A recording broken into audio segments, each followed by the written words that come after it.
Neste vídeo iremos abordar desde a produção de mudas, preparo de solo, plantio, tratos silviculturais, colheita e uso da madeira. Espero que gostem. A primeira etapa para a produção de mudas de mogno africano começa neste local, chamado casa de germinação. Neste local, ela proporciona um controle da temperatura e umidade ambiente, que são essenciais para o crescimento e desenvolvimento das mudas.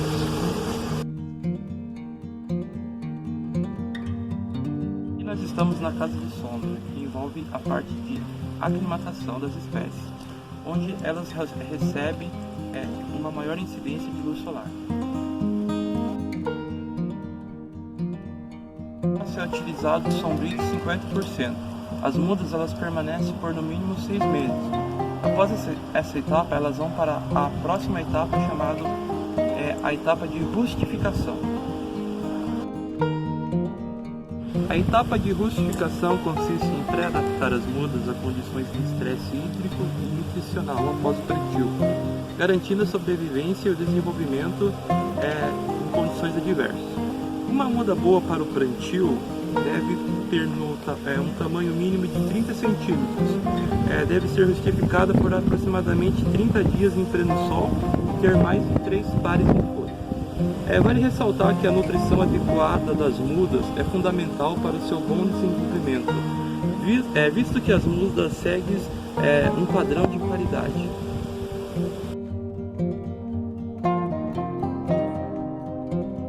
O primeiro passo antes de iniciar o projeto de operacionalização deve ser levantado em vários aspectos, sendo o clima, o ambiente, a logística envolvendo a localização da área onde será cultivado, a legislação vigente, certificação, os materiais que serão utilizados, mão de obra e também a locação de insumo.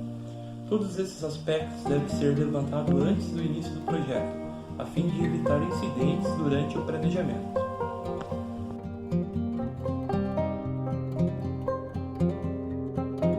Nós estamos no sistema ILPF, Integração Lavoura, Pecuária e Florestas. Esse consórcio é composto por cedro australiano, Cona ciliata e a Acaia grandifoliula, mogno africano.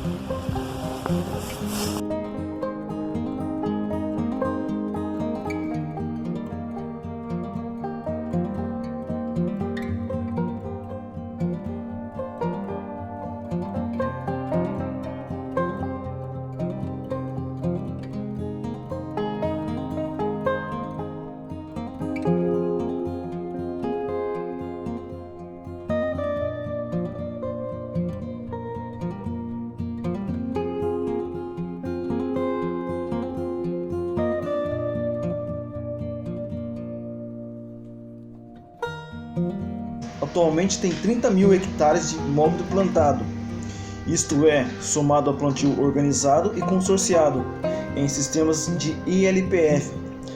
O gênero mais plantado e utilizado no Brasil são os gêneros do Caia grandifoliula e o Caia senegalensis.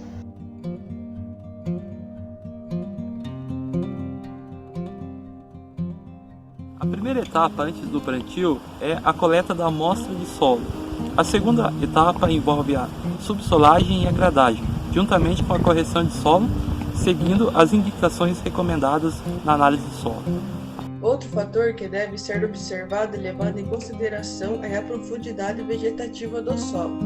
Solos rasos com algum impedimento físico, como rochas ou camadas adensadas, devem ser evitados. Além disso, impedimentos químicos, como o elevado teor de alumínio trocáveis, devem ser evitados.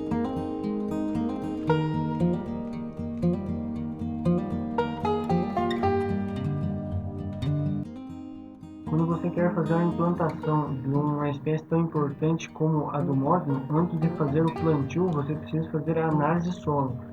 Deste modo, a análise de solo, o preparo do solo e as exigências nutricionais requeridas e cumpridas de maneira correta são de suma importância para o bom desenvolvimento da espécie. Espécie essa que se desenvolve bem em solos firmes com teor de matéria orgânica alta. Para latossolos, solos com bom desenvolvimento da espécie, fazendo a aplicação da nitrogênio e potássio ajuda ainda mais no crescimento tanto do caule em altura como no diâmetro. A aplicação extra de nitrogênio e potássio feita após o transplantio, cerca aí de 100 a 120 dias. É importante fazer a correção conjunta da fertilidade e da acidez do solo, para solos com baixa fertilidade e com bastante acidez, mesmo que o teor de matéria orgânica nesse solo seja considerado alto. Outro fator importante que vem sendo pesquisado e vem dando resultados positivos é a irrigação da espécie. Onde tem irrigação, há um aumento tanto no comprimento do caule, no número de folhas, como no desenvolvimento do diâmetro. Então essa a espécie aí se desenvolve bem em lugares irrigados. Normalmente aí na natural ela sobrevive com precipitação média anual de 1.600 a 2.500 milímetros por ano, com temperaturas aí de 23 a 27 graus.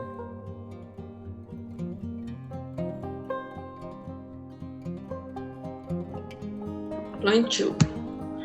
Em plantios novos, é necessário fazer a retirada de plantas daninhas, pois as árvores jovens são suscetíveis de serem suprimidas por elas. Os riscos de incêndios também devem ser observados. Na Costa do Marfim, árvores de caia grandifolíola têm sido plantadas às sombras de leucanaena, com 2 anos de idade, a qual suprime plantas daninhas e fixa nitrogênio no solo.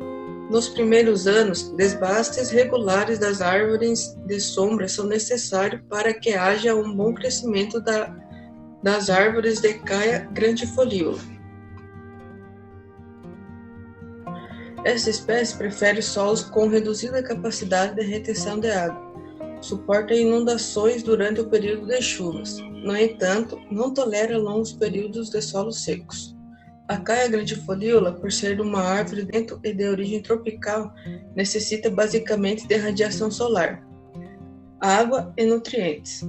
A água é outro fator essencial ao seu rápido crescimento. Sabe-se que qualquer cultura durante o seu ciclo de desenvolvimento consome grande volume de água, e 98% desse volume passa pela planta. O solo deve estar apto a deixar infiltrar-se as águas da chuva e não permitir, ao mesmo tempo, que as águas escoem para os rios e os córregos, fora do alcance das raízes. Manter o reservatório de água no solo em sua denominada capacidade de campo é o ideal. Os nutrientes nos solos tropicais, na sua grande maioria, concentram-se no horizonte superficial, no horizonte A, onde também estão as raízes mais finas. Os tratos culturais, como uma boa cova de 40 por profundidade, 40 de largura e 40 de altura, além de adubação orgânica e química.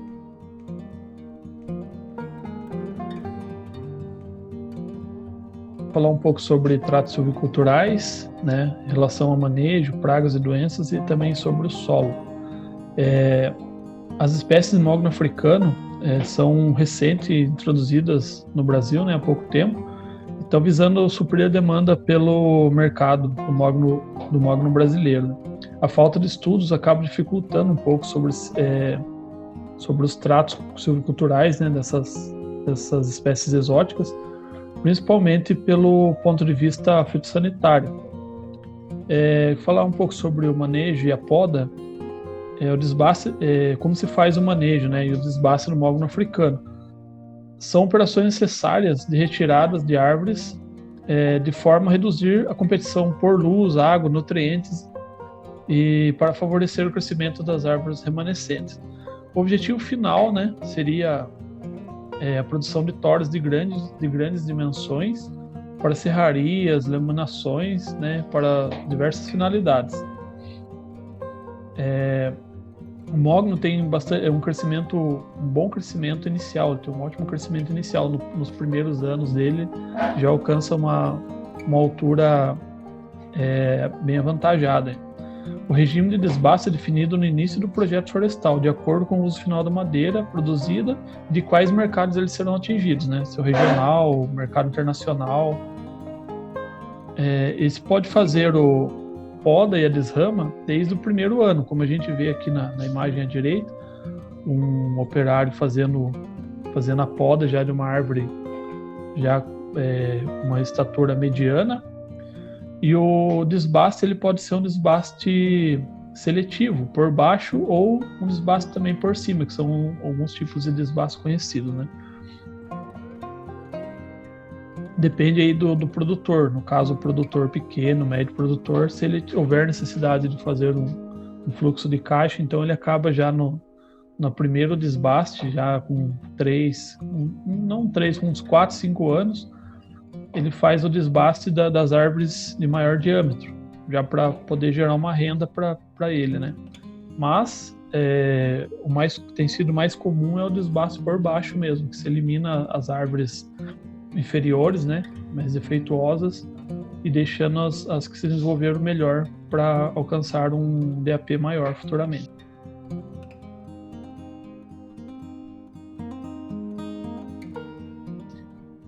O espaçamento mais usado é o plantio 3x2.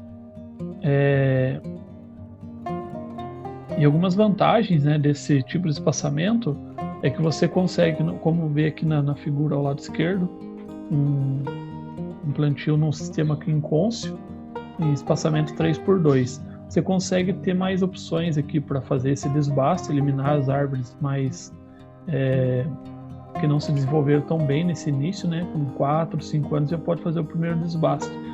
Depois vai fazer o segundo ali em torno dos 8, depois o terceiro com 13, ou se você optar apenas por 3 desbastes, você vai fazer o primeiro assim com em torno de 6 anos, o segundo em torno dos 13 e o último corte raso a partir dos 18 anos, que ela já atinge a idade adulta.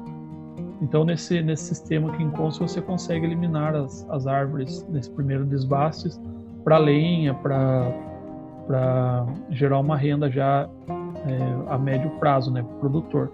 As vantagens, então, é o aumento do incremento diamétrico dos remanescentes, controle da renda, investimentos durante a rotação, melhoria da qualidade do produto final, além da ciclagem de nutrientes, preparo para as próximas colheitas também, né? Também tem espaçamento, como vê aqui na figura do lado direito, um espaçamento um pouco maior, 4x4 ou 6x6. Mas esse tipo de espaçamento faz com que as árvores sejam mais tortuosas, apresentem mais galhos, menor conicidade, consequente baixo grau de esbeltez. Tudo isso gera uma menor seleção das árvores, né, que você vai ter menos árvores por hectare, então você vai ter uma menor seleção. O fechamento do céu da floresta é mais lento, apresentando maior incidência de luz solar, propício para o surgimento de plantas invasoras, né, até doenças também, algumas pragas e doenças. Aqui uma poda excessiva que foi feita, então pode ver que tem bastante incidência de luz. Não é recomendado fazer essa poda excessiva, o que tem se visto bastante é que é melhor faltar poda do que fazer a poda excessiva, né? Você acaba depredando muito a árvore, ela demora a se regenerar. No sistema silvopastoril ainda é muito novo, tem poucos dados, assim, dá para utilizar no sistema silvopastoril. Pode fazer plantio de mogno puro, apenas uma espécie, ou fazer mais de uma espécie. Por exemplo, você pode fazer no mesmo sistema os senegalenses com o ivorensis, o K. ivorensis. Ou fazer, por exemplo, plantio de mogno junto com teca, junto com guanandi, paricá, também pode fazer árvores frutíferas, a palmeira, né, palmito jussara, pode fazer também esse sistema. E também entrar com pasto, né, como a gente vê aqui na imagem do lado direito, já está bem formado aqui para colocar o gado para pastar, né. Em relação às pragas e doenças, as principais são broca do ponteiro, combate com vespa predadora, abelha arapuá, formiga, gafanhoto, que são desfolhadores. A abelha arapuá ela acaba atacando o plantio desde de jovem, ali no seu primeiro ano. As doenças são ocasionadas por fungos, bactérias e vírus e podem desencadear o cancro do córtex, como a gente vê aqui na imagem da direita. Aqui a casca está bem, com bastante cancro, aqui está bem cancronada, podemos dizer assim.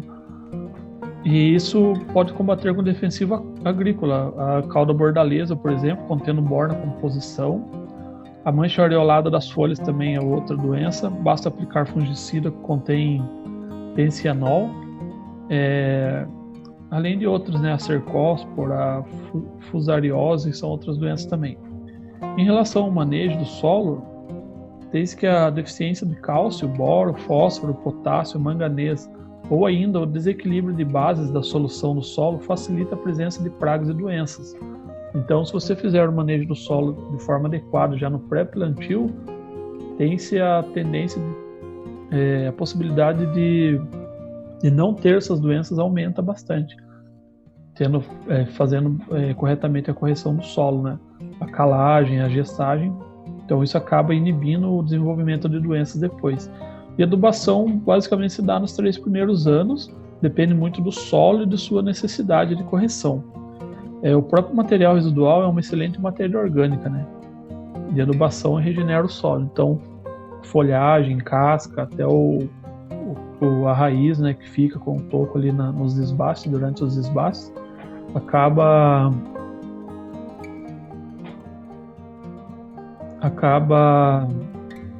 ajudando assim na nutrição do solo. É uma excelente matéria orgânica para nutrir o solo.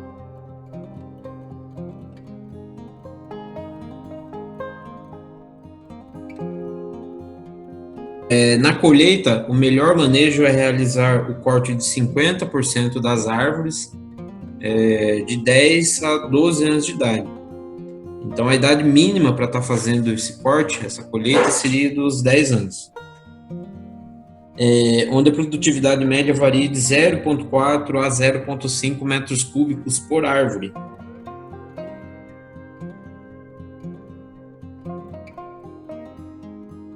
O tempo de corte é definido em função do diâmetro mínimo de 30 centímetros e idade mínima de 10 anos. Então, para realizar o corte, para realizar a primeira colheita, é a partir dos 10 anos de idade. Porque a partir desta idade, a planta tem uma madeira com característica adequada, por exemplo, no uso de movelaria. Tá? À medida que a idade da planta aumenta, a qualidade da madeira melhora. E com isso vem a possibilidade do melhor preço. Aí, após a colheita da madeira dos 10 anos de idade, então é feito o corte raso do restante, entre 15 a 20 anos, podendo chegar a 1 metro cúbico por árvore. Então, primeiro é feito o corte com os 10 anos, de 10 a 12 anos, tendo aí uma produtividade média de 0,4 a 0,5 metros cúbicos por árvore. Após esse primeiro corte, é feito o corte raso do restante da população, de 15 a 20 anos, dependendo da utilização da madeira, podendo chegar a 1 metro cúbico por árvore.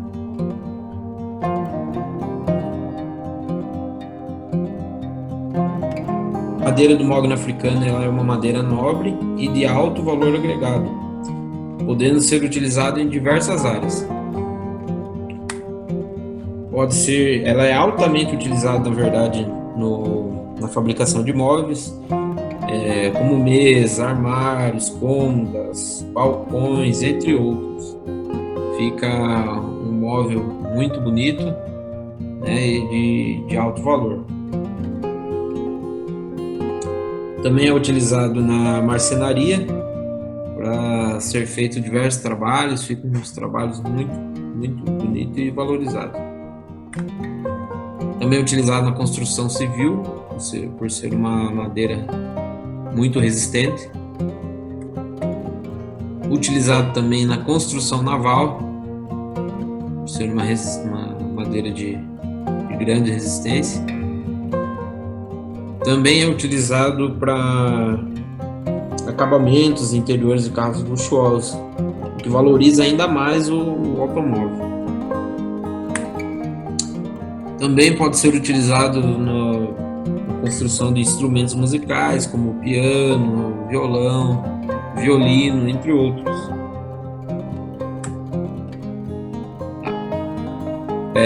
O mogno africano também ele é conhecido como ouro verde, pois por se tratar de uma madeira nobre, né, e de alto valor, onde os preços variam de 2.000 a 2.500 metro cúbico. E o seu crescimento é lento, por isso é considerada uma poupança verde.